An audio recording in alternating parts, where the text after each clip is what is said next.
आज के इस वीडियो में हम बात करने वाले हैं आईडीबीआई बैंक की तरफ से निकाली गई वैकेंसी जैम और एएम यानी कि जूनियर असिस्टेंट मैनेजर और असिस्टेंट मैनेजर रिक्रूटमेंट के बारे में।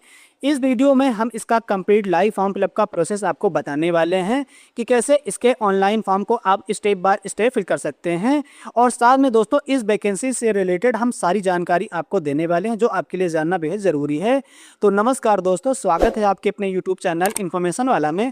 दोस्तों अगर आप एक ग्रेजुएट पास हैं और बैंक में जॉब करना चाहते हैं तो ये वीडियो आपके लिए बेहद ज़रूरी होने वाली है। वीडियो को अंत तक जरूर देखें। इसमें फॉर्म फिलअप करने से पहले इस वैकेंसी से रिलेटेड ज़रूरी जानकारी को हम देख लेते हैं। तो यहाँ पे जैसा कि आप लोग देख सकते हैं आईडीबीआई बैंक की तरफ से 2 पदों पे भर्ती निकाली गई है, जूनियर असिस्टेंट मैनेजर और असिस्टेंट मैनेजर ग्रेड ए। तो यहाँ पे 1300 प्लस पदों पे भर्ती निकाली गई है दोस्तों। 1100 पद दिए जाते हैं जूनियर असिस्टेंट मैनेजर ग्रेड ओ और ग्रेड ए असिस्टेंट मैनेजर के लिए 200 पद दिए जाते हैं। यहाँ पर सैलरी अच्छी खासी आपको देखने को मिलती है साथियों। 44,000 से लेकर 45,000 के बीच में आपको पर मंथ इसकी सैलरी प्रोवाइड की जाएगी।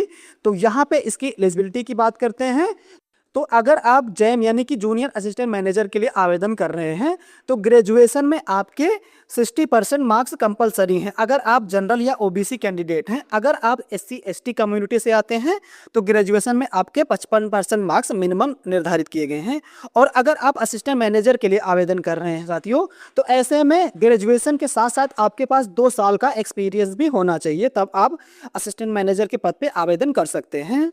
बात करते हैं एज लिमिट की साथियों तो यहाँ पे मिनिमम एज 20 वर्ष रखी गई है, मैक्सिमम एज 25 वर्ष। एज रिलैक्सेशन इसमें आपको अलग से देखने को मिल जाता है। और यहाँ पे आवेदन साथियों 8 मार्च से इसमें आवेदन होना स्टार्ट हो गया है और 19 मार्च इसकी लास्ट डेट रहने वाली है। तो अगर आप अपना आवेदन करना चाहते हैं तो जल्द से जल्द इस वैकेंसी में आप अपना आवेदन कर सकते हैं। और यहाँ पे बात करते हैं एप्लीकेशन फीस चार्ज की और सिलेक्शन प्रोसीजर की। तो अगर आप जनरल ओबीसी या ईडब्ल्यूएस कैंडिडेट है तो ऐसे में आपसे 1050 रुपये का चार्ज लिया जाएगा। एससी एसटी कैंडिडेट के लिए 250 रुपये का चार्ज लिया जाता है। और यहाँ पे सिलेक्शन प्रोसीजर की बात करते हैं साथियों तो सबसे पहले इसका ऑनलाइन एग्जाम करवाया जाता है। एग्जाम में अगर आप सिलेक्ट होते हैं तो डॉक्यूमेंट वेरिफिकेशन करवाया जाएगा। उसमें भी अगर आप सिलेक्ट हो जाते हैं तो पर्सनल इंटरव्यू करवा के इसकी जी नियुक्ति आपको दे दी जाती है। अब यहाँ पे एप्लीकेशन में आवेदन कैसे करना है, अगर आप जूनियर असिस्टेंट मैनेजर के पद पे आवेदन करते हैं तो उसका लिंक यहाँ पे दे दिया जाता है। हम वीडियो के डिस्क्रिप्शन में डायरेक्टली रजिस्ट्रेशन करने का लिंक दे देंगे, वहाँ पे क्लिक करके आप डायरेक्टली इसकी ऑफिशियल पेज पे आ जाएंगे और वहाँ से आप अपना रजिस्ट्रेशन कंप्लीट कर सकते हैं। तो ये है कुछ बेसिक जानकारी इस वैकेंसी से रिलेटेड। अब चलते हैं इसमें हम अपना आवेदन करते हैं साथियों। तो आईडीबीआई बैंक की ऑफिशियल पेज पे आ जाएंगे और यहाँ पे न्यू रजिस्ट्रेशन वाले ऑप्शन पे क्लिक करके आपको अपना रजिस्ट्रेशन कंप्लीट कर लेना है। तो यहाँ पे दोस्तों 6 स्टेप में आपको अपना आवेदन कंप्लीट करना है। सबसे पहले बेसिक डिटेल फिल करना है, फोटो और साइन अपलोड करना है, अपनी कुछ पर्सनल डिटेल यहाँ पे फिल करना है, फॉर्म का प्रीव्यू चेक करना है, डॉक्यूमेंट अपलोड करना है और लास्ट में पेमेंट कर देना है। तो पेमेंट करने के बाद ही इसका प्रिंट आउट आप डाउनलोड कर सकते हैं। तो चलिए अब जैसे जैसे हम अपनी डिटेल फिल करते जा रहे हैं आप लोगों को अपनी डिटेल फिल करते जाना है। अब यहाँ पे सबसे पहले आपको अपना फर्स्ट नेम फिल कर लेना है, फर्स्ट नेम कन्फर्म कर देना है। मिडिल नेम फिल करना है, मिडिल नेम कंफर्म कर देना है। लास्ट नेम फिल करना है, लास्ट नेम कंफर्म कर देना है। अगर आपके नेम में मिडिल नेम या लास्ट नेम नहीं है तो आप फर्स्ट नेम फिल कर सकते हैं। अब उसके बाद में यहाँ पे आपको अपना मोबाइल नंबर एंटर करना है, मोबाइल नंबर को यहाँ पे कंफर्म करना है। अल्टरनेट नंबर है तो उसको फिल कर सकते हैं, अदरवाइज खाली छोड़ सकते हैं। यहाँ पे आपको अपनी एक ईमेल आईडी फिल कर लेना है @ के पहले तक, @ के बाद में डोमेन यहाँ पे साइड में सेलेक्ट कर लेंगे। मोबाइल नंबर और ईमेल आईडी फिल कर लेने के बाद यहाँ पे ईमेल आईडी को अपनी कंफर्म भी कर देना है। अब दिए गए सिक्योरिटी पिन को यहाँ पे एंटर करेंगे और सेव एंड नेक्स्ट पे क्लिक कर देंगे। उसके बाद में इस स्टेप पे आपको अपना ओटीपी वेरिफिकेशन करना पड़ता है। तो अगर आप ईमेल वेरिफिकेशन करना चाहते हैं तो सेंड ओटीपी पर क्लिक कर देंगे कैप्चा कोड को फिल करके। अगर आप मोबाइल नंबर वेरिफिकेशन करना चाहते हैं तो उसके सामने सेंड ओटीपी पर क्लिक कर देंगे। तो यहाँ पर सबसे पहले कैप्चा कोड को आपको फिल कर लेना है, उसके बाद में सेंड ओटीपी पर क्लिक करेंगे। इस तरह से उस नंबर पे उस ईमेल पर एक ओटीपी भेज दी जाती है। ओटीपी को यहाँ पे फिल करके वेरीफाइड ओटीपी पर हम क्लिक कर देंगे। मोबाइल नंबर वाली ओटीपी हमारी वेरीफाइड हो जाती है। अब इसी तरह से फिर से हम कैप्चा कोड को फिल करेंगे और ईमेल वाले ऑप्शन पर सेंड ओटीपी पर क्लिक कर देंगे। इस तरह से आपके ईमेल पर एक ओटीपी भेज दी जाती है। उस ओटीपी को यहाँ पे फिल करके वेरीफाइड ओटीपी पर क्लिक कर लेंगे और हमारी ईमेल आईडी भी वेरीफाइड हो जाती है। आपका रजिस्ट्रेशन नंबर और पासवर्ड जनरेट हो जाता है। नीचे आप इसको चेकआउट कर सकते हैं। पेज को ऊपर स्क्रॉल करेंगे और यहाँ पे आपको अपना फोटोग्राफ अपलोड करना है, एक सिग्नेचर अपलोड करनी है। तो फोटोग्राफ यहाँ पे 2 अपलोड करने हैं, एक फोटोग्राफ अपलोड करना है, एक लाइव फोटो कैप्चर करना है।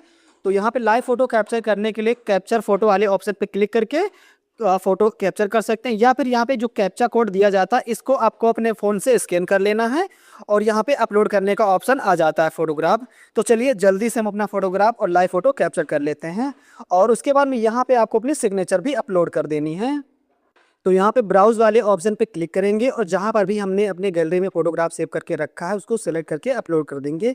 फोटोग्राफ का जो है रिनेम कर लेना है साथियों, और रिनेम करते समय उसमें स्पेस नहीं छोड़ना है। उसके बाद में कैप्चर लाइव वाले इमेज पे क्लिक करके आपको अपना लाइव फोटो भी कैप्चर कर लेना है।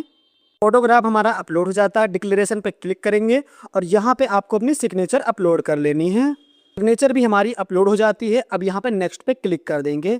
क्लिक करने के बाद फोटोग्राफ और सिग्नेचर अपलोड हो जाता है और अगले स्टेप पे हम आ जाते हैं। इस स्टेप पे आपको अपनी कुछ बेसिक डिटेल फिल करना रहता है साथियों। तो यहाँ पे जैसे जैसे हम अपनी डिटेल फिल करते जा रहे हैं आप लोगों को एक्चुअल में अपनी डिटेल फिल करते जाना है। यहाँ पे सबसे पहले अपनी कैटेगरी फिल करना है। जिस भी कैटेगरी से आप आते हैं आपको अपनी कैटेगरी फिल करना है।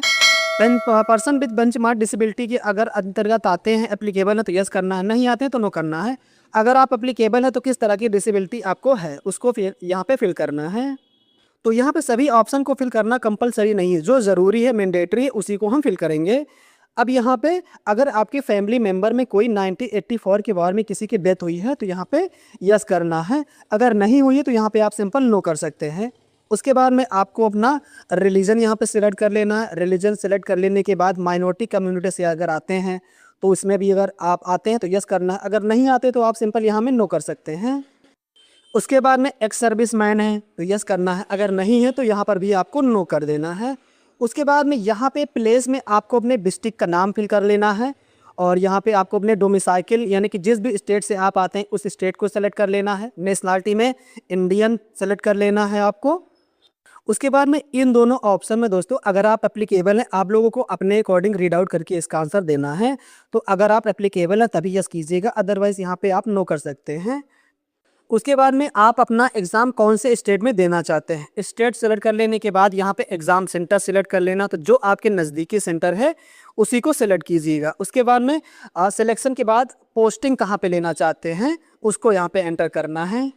उसके बाद में आईडी कार्ड में यहाँ पे आपको अपने दोनों आईडी एंटर कर लेना। एक में आप अपना पैन कार्ड एंटर कर दीजिएगा, एक में अपना आधार कार्ड, और आधार कार्ड का नंबर पैन कार्ड का नंबर भी एंटर कर दीजिएगा। अब यहाँ पे पर्सनल डिटेल में आप आ जाएंगे। यहाँ पे आपको अपनी डेट ऑफ बर्थ सेलेक्ट करनी है। तो सबसे पहले डेट, मंथ, ईयर, उसके बाद में अपना जेंडर सेलेक्ट कीजिएगा। ट्विंस ब्रदर सिस्टर हैं तो यस कीजिएगा, अगर नहीं है तो नो कर दीजिएगा। अगर आप ट्विंस ब्रदर सिस्टर हैं तो दूसरे वाले जो भाई बहन हैं उनका यहाँ पे जेंडर सेलेक्ट कर दीजिएगा। उसके बाद में आपको अपना मैरिटल स्टेटस फिल करना है। यहाँ पे आपको अपने फादर का नाम फिल करना है, मदर का नाम फिल कर देना है। स्पोसियस में अगर आप एप्लीकेबल है तो अपने फादर का नाम फिल कर सकते हैं, अगर नहीं आता है तो इसको खाली छोड़ सकते हैं आप। उसके बाद में यहाँ पे एड्रेस में आ जाएंगे। तो एड्रेस 1 में आप अपने गांव का नाम एंटर कर सकते हैं। एड्रेस 2, एड्रेस 3 में आप अपने डाकखाने का और अपने लैंडमार्क का नाम एंटर कर देना है। डिस्ट्रिक्ट में आप अपने डिस्ट्रिक्ट का नाम फिल कीजिएगा, स्टेट का नाम फिल कीजिएगा, और पिन कोड में आप अपने डाकखाने का पिन कोड यहाँ पे फिल कर दीजिएगा। अब अगर आपका परमानेंट और करस्पॉन्डेंट एड्रेस सेम है तो यहाँ पे सेम एस पे टिक कर दीजिएगा, आपका दोनों एड्रेस सेम टिक हो जाएगा। उसके बाद में यहाँ पे जीएसटी इनवॉइस में आप चाहे तो करस्पॉन्डेंट फिल कीजिएगा, आप चाहे तो परमानेंट फिल कर दीजिएगा। उसके बाद में यहाँ पे एप्लीकेशन फ़ीस चार्ज आ जाता है, कितना रुपया आपसे चार्ज किया जाता है। अब यहाँ पे डिटेल वैलिडेट कर देंगे और वैलिडेट करने के बाद सेम एंड नेक्स्ट पे क्लिक कर देंगे। इस स्टेप पे आपको अपनी क्वालिफिकेशन डिटेल फिल करना है। तो यहाँ पे ग्रेजुएशन की डिटेल ही फिल करना है साथियों। सबसे पहले आपको अपने कॉलेज के नेम फिल करना है, यूनिवर्सिटी का नाम फिल करना है। यहाँ पे डिग्री या स्ट्रीम में बीए, बीएससी, बीकॉम जो भी आपने कोर्स कंप्लीट किया उसको सेलेक्ट करेंगे। यहाँ पे डेट ऑफ पासिंग में जिस ईयर आपने पास आउट किया उस डेट को यहाँ पे फिल करेंगे। कितना परसेंटेज नंबर आपको मिला है उसको फिल करेंगे, और यहाँ पे किस डिवीज़न से पास आउट हुए हैं, फर्स्ट, सेकेंड, थर्ड, उसको यहाँ पे फिल कर देना है। उसके बाद में यहाँ पे आपको अपने ग्रेजुएशन के नंबर एंटर करना है। तो अगर आपने जो भी कोर्स किया है वो सेमेस्टर वाइज था, तो यहाँ पे फर्स्ट सेमेस्टर इनका की डिटेल एंटर करना है, उसके बाद में यहाँ पे सेकंड की एंटर करना है, यहाँ पे थर्ड की एंटर करना है, यहाँ पे फोर्थ की एंटर करना है। और अगर आपका जो रिजल्ट मोड था या यानी कि जो कोर्स था वो ईयरली था, तो जिस तरह से हमने एंटर कर रखा है first year, second year, third year, इसी तरह से आपको एंटर कर लेना है। तो हमारा जो रिजल्ट मोड था, सॉरी कोर्स था, वो ईयरली था, तो हम ईयरली के हिसाब से यहाँ पे एंटर कर रखा है हमने।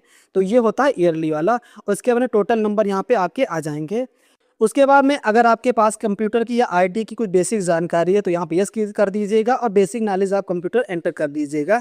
अगर नहीं है तो यहाँ पे नो कर देना है। एक्सपीरियंस में अगर है तो यस कर दीजिएगा, अदरवाइज अगर नहीं है तो यहाँ पे सिंपल आप नो कर सकते हैं। और अब यहाँ पे अगर आप प्री एग्जाम की ट्रेनिंग लेना चाहते हैं, यानी कि एग्जाम के पहले आपकी एक ट्रेनिंग करवाई जाती है, लेना चाहते हैं तो यस कर दीजिएगा और उसकी डिटेल फिल कर दीजिएगा। अगर नहीं लेना चाहते तो नो कर दीजिएगा। अब यहाँ पे जितनी लैंग्वेज आपको आती है, हिंदी, इंग्लिश, उसको फिल कर दीजिएगा। रेड राइट स्पीक वाला ऑप्शन टिक कर दीजिएगा। इसके अलावा कोई लैंग्वेज आती है तो एंटर कर दीजिएगा। उसके बाद में डिटेल वैलिडेट करके सेव एंड नेक्स्ट पे क्लिक कर देना है आपको। डिटेल हमारी सेव हो जाती है। अब अगले स्टेप पे आ जाएंगे।